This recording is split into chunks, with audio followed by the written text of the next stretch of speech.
jogo, apesar de ter sido muito ruim, né, ele não foge muito do que a gente espera, infelizmente. A realidade é essa. Hoje em dia o Vasco vai começar a jogar, você não tem muita perspectiva assim, vai ser um jogar só, o Vasco vai amassar o adversário, independente do adversário. Assim, o Operário é um clube de Série B, a obrigação teoricamente do Vasco com o time titular ou time reserva é se impor dentro de campo, é fazer a parte do Vasco em campo e conseguir as vitórias de maneira não fácil, né, mas consolidada, o time que se impõe dentro da partida, e já não era o que a gente via com o Carille.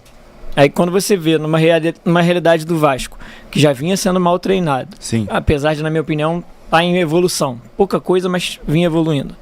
Quando você tira o treinador, e que para muitos era a solução, para mim a gente tem discussão um pouquinho mais para frente, a gente pode falar sobre isso. Beleza. Não que eu defenda Fábio Carille com unhas e dentes, tá? Mas o contexto pelo qual se tomou essa decisão da demissão. Mas a gente fala um pouquinho mais para frente. Sim. Mas quando você vê um time que já vinha nessa e você tira o treinador, você não vai esperar muita coisa assim. Eu, pelo menos antes do jogo, não estava esperando que o Vasco fosse amassar o Operário, porque o Carille foi embora. Até porque você olha a escalação do Felipe, foi a mesma. Ninguém esperava não mudou isso. absolutamente nada do time. Virou o Real Madrid do nada? E não tem tempo para treinar. O Carille não tinha tempo para treinar. Sim. O Felipe não vai ter tempo para treinar. O próximo treinador que Também vier, se for o Fernando Diniz ou qualquer outro, só vai ter tempo na parada do Super Mundial. Então, assim, infelizmente a expectativa já era baixa, mas foi superada. Mas, assim, o Vasco faz mais um jogo de pouquíssima criatividade, de pouquíssimo... não empenho a palavra, mas de pouquíssima prevalência física, né? Dominância física, que é o que se espera de um time de Série A sobre um time de Série B, e de um time grande sobre um time, com todo respeito ao Operário, um time de menor expressão. E é algo que eu bato muito na tecla, assim, o Vasco, além das deficiências de elenco, deficiência tática por parte do treinador, a parte física do Vasco me impressiona negativamente muita coisa. Principalmente quando o Vasco joga contra clubes mais bem estruturados, como o caso do rival, do Flamengo, do próprio Fluminense. Eu estava lá no jogo em Brasília contra o Fluminense, o Vasco foi atropelado fisicamente, parecia futebol de adulto contra criança.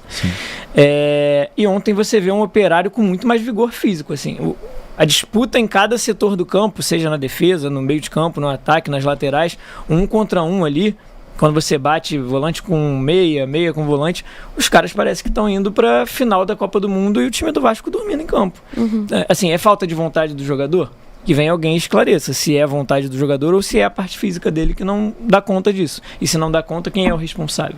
Então acho que é por aí que o Vasco precisa mudar a sua postura, não só por conta do treinador, como a gente falou aqui sobre o Carille, mas desde cima, assim, de diretoria, não só na figura do Pedrinho, mas Marcelo Santana, Felipe, as pessoas que trabalham no clube de maneira geral, mudar a mentalidade. Os caras têm que entrar em campo com a condição física para fazer o que eles têm que fazer, e principalmente com o senso da responsabilidade da camisa que eles vestem. Eu acho que tem faltado muito isso no Vasco, porque, na minha opinião, a parte técnica, o elenco, na minha opinião, não é o top 8 do Brasil, como o Pedrinho fala, mas está longe de ser um elenco ruim, um time, principalmente os 11 que jogam, tem gente muito boa tecnicamente ali, mas falta pegada, falta essa mentalidade, falta encaixar. E eu acho que isso vem de cima. Quando você não tem uma liderança e algo muito bem estruturado, as coisas vão se perdendo. Então acho que o Vasco precisa mudar muito em relação a isso, principalmente. Eu concordo 100% também. E principalmente quando ele fala do Carille, porque Thiago sabe, e quem acompanha o Papo Casaca também, eu era contra a demissão do Carille, porque pra mim o problema era muito maior do que ele. Perfeita a fala que ele disse, né? Tipo assim, mesma escalação do Felipe. E o jogo, aparentemente, foi pior do que estava sendo com o Carille. Então, assim, não é óbvio que com o Carille eu também não ia ver uma evolução, porque eu acho que, principalmente contra o Lanús, ficou claro que o Vasco do Carille não tinha futuro. Mas, assim, esperar que do dia pra noite vai vingar, não vai. Porque é o mesmo elenco, são os mesmos jogadores que não estão jogando bem.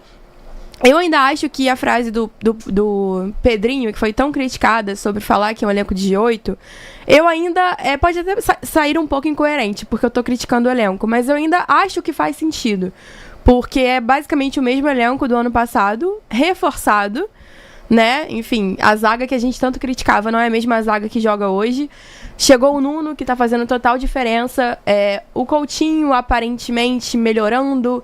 Então, Então, assim, eu acho que a frase dele não foi nenhum absurdo, porque se a gente terminou em 10º, tem que terminar de 10º pra cima. G8, totalmente ok pra atual situação do Vasco. Então, assim, eu acho que o elenco do Vasco consegue. Só que tá faltando alguma coisa ali, e eu concordo especificamente sobre a questão da preparação física. Porque eu achava que o preparador era o Daniel Félix, mas pelo visto era um do Carille. Então, assim, agora volta o Daniel Félix, que das outras passagens dele não me agradava. O time era sempre a mesma coisa que tá acontecendo hoje. O time que entra cansado em campo, o time que não aguenta jogar 2 tempos. Os próprios jovens, eu uso o exemplo do Ryan no jogo contra o Melgar. Ele entrou no segundo tempo, um moleque de 18 anos, e entrou cansado. Quando o Ryan entra, ele tem que fazer o quê? Dar gás ao time, correr, tentar. Não. Sabe, é um exemplo que eu peguei, mas a gente vê isso com todos os jogadores. Então eu acho que o problema não era o Carille, como não vai ser o Felipe, não sei quantos jogos ele vai continuar. É o elenco, mas também não é. A preparação física, a diretoria que não contratou direito, ou que gastou absurdamente com jogadores que não vão dar um retorno que a gente espera. E, enfim, é complicado. A gente pega agora o Palmeiras fora de casa, um campo neutro pros dois, mas não deixa de ser o Palmeiras. Que, enfim, a gente não ganha não sei quantos anos, então eu realmente nessa sequência que eram 6 jogos fora, né, já foram 2, não tô com esperança pra nenhum deles, mas vamos que vamos, né? Você não é menina que sempre tem esperança, gente? Larguei. Largou de mão? Hoje eu tô fazendo outro personagem aqui. Cara, o problema não era o Fábio Carille. O problema não será o Fernando Diniz, caso ele assuma. Não é o Guardiola, não é o Ancelotti, não é nenhum desses, gente. O problema é a gestão do Vasco. É o que se faz com o futebol do Clube de Regata Vasco da Gama.